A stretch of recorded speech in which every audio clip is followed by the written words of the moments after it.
Here is the 2025 Chevrolet Trailblazer Activ in cacti green over jet black. This year you can now use E85 fuel, so it makes it a little bit more inexpensive for an affordable subcompact to compact SUV. But which is the best trim to option with 4 different trims to choose from? I'm Anthony from Hawkeye Rides. I'm going to go over the comparable rivals as well as the pros and cons and touch bases on each trim, starting with signature LED headlights. That's going to integrate into the top portion of the grille. The bow tie badging will brush into the smoke chrome that will go into the enlarged portion of the honeycomb grille that integrates into the LED headlights. Over 7 inches of clearance, and each trim will have a unique fascia. So the RS will have more of a sport design to the front with a little bit more gloss black aesthetics, which is going to be the opposite of the Trax. Because the Trax, when you get into the Activ, it's actually going to be the most sporty in its class. And one thing to remember when you're thinking about optioning the Trailblazer: 2 different power options with 2 different transmission configurations. And the only way you can get that 9-speed automatic transmission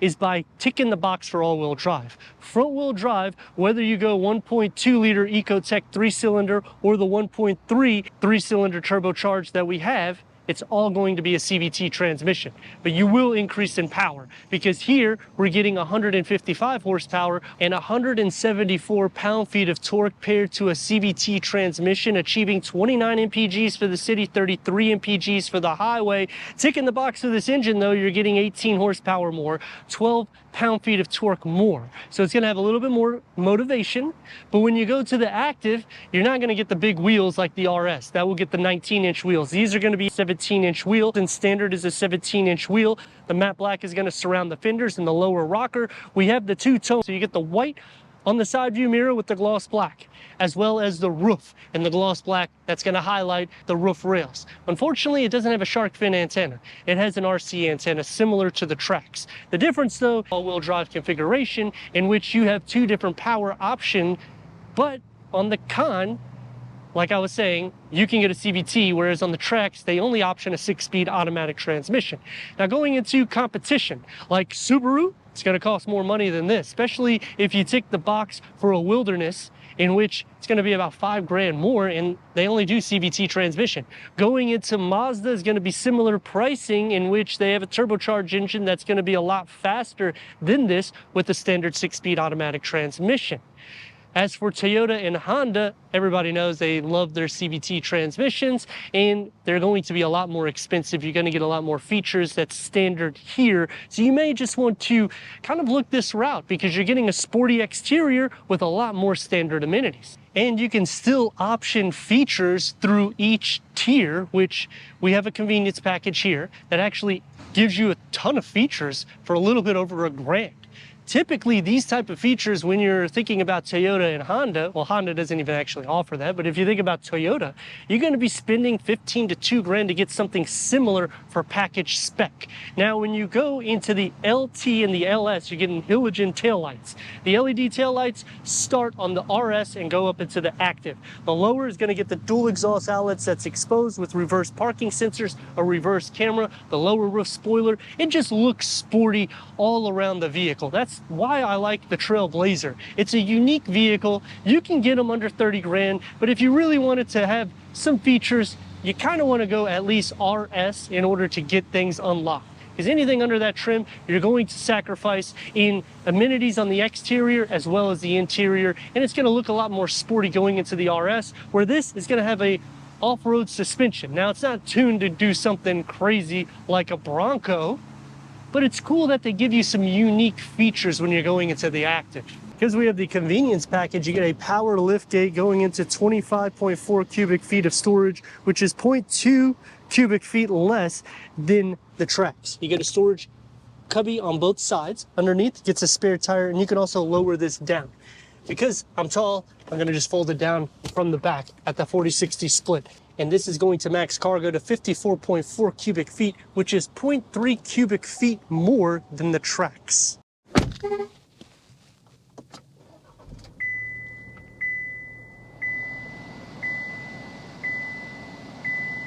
10-way power seat adjustment for the driver, 6-way manual seat adjustment for the passenger. Heated front seat starts on the RS. Evo Tech seats with the contrast stitch and the piping active is going to be on this trim. On the RS, you'll have the red piping and stitch work. Headroom, not going to be an issue, nor is leg space. It's driver focus. You sit up higher. Standard 6 speakers found throughout. You can option the 7 speakers through Bose on this and the RS. Because we have the convenience package, we have the auto dimming rear view mirror, as well as a wireless charging pad, and it's going to add some goodies to the back, as well as that tailgate. You can also program it to make the height range a little bit better. Dashboard is going to be seamless, more flat. You have the carbon fiber look. You got that sporty interior vibe with the orange stitch work, an 11-inch infotainment screen with wireless Apple CarPlay, wireless Android Auto, Sirius XM AM FM, streaming Bluetooth audio, Wi-Fi hotspot. Put it into reverse. You get a reverse camera. The trajectory will expand out. It does not cover the whole screen, which is a con to me, and I say it pretty much in all my reviews. We have a physical button to turn on and off the sound system and to control the volume with a climate control. You have a 12-volt USB and a key fob for the Trailblazer. You also have some driving modes select here, which will tell you whenever you engage them right there. You're going to have that glossy black with the satin aluminum and another storage tub there. This is lifted up a little bit, pushed back. You're going to have a little area that you can put a smartphone, basically an iPad, basically an iPhone. Lift this up, and now it's a deep storage pocket that you could probably fit an iPad. You got a wrapped steering wheel. It's heated, multi-function. The flat bottom will come in the RS, and it's going to be a little bit more sporty with a digital gauge reader. Dashboard and door panel can figure in together. You get the gloss black, and you get that sport design coming into play. Soft materials because of the cloth with the orange stitch work. One touch up and down for the driver window. It is going to be firm here with a medium-sized storage pocket and a little cubby for some change for the driver. For the back seat, plenty of headroom as well as leg room, storage behind both of the front seats. That convenience package comes into play because we got a USB-C and A plus a home plug. Cup holders with an armrest. The door panel unfortunately gets stripped from the pattern, and apparently we have child lock. So you're not going to get anything here. It's all everyday materials with a little bit smaller storage pocket that you can fit a large beverage. Sliding into the center, the floor is flat. You're not going to really share too much feet space, but leg and shoulder space is actually pretty decent, as well as headroom. You have quite a bit. I'm at 6'3". CVT transmission. Turn radius to start it off is about 2 1/4 lane. Let's give her a go.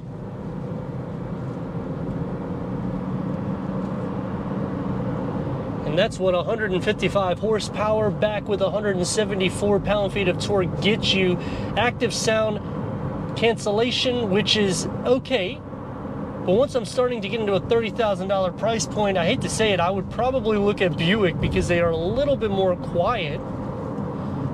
Look at this accident ready to unfold in front of us. Amazing. I mean, people drive crazy, and there's no need for that truck to be in this lane. This is the passing lane. But going back to the review, I like how you sit up. You have over 7 inches of clearance. The windows are large. It actually has like an off-roadsy feel to the interior, especially because I know I'm in the active trim.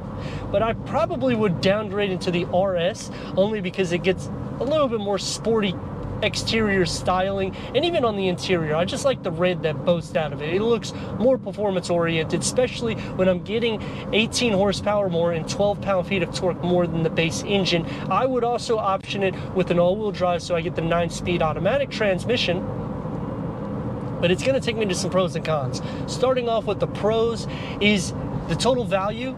It's amazing. I mean, you're getting a stylish vehicle. When you go up to this trim, you get an off-road suspension. It's kind of unheard of when you're just around 30 grand. But then on the con, you have to option all-wheel drive in order to get that 9-speed transmission, which is the reason why I would look at the Trailblazer opposed to Subaru, Toyota, and Honda. Hyundai, depending on the trim that you get, if you go into a Kona, you can get an automatic transmission. But then it's not going to be as big as this. It does have great clearance, and you can get a little bit more performance underneath the hood. But in the same category, I want something that can do things.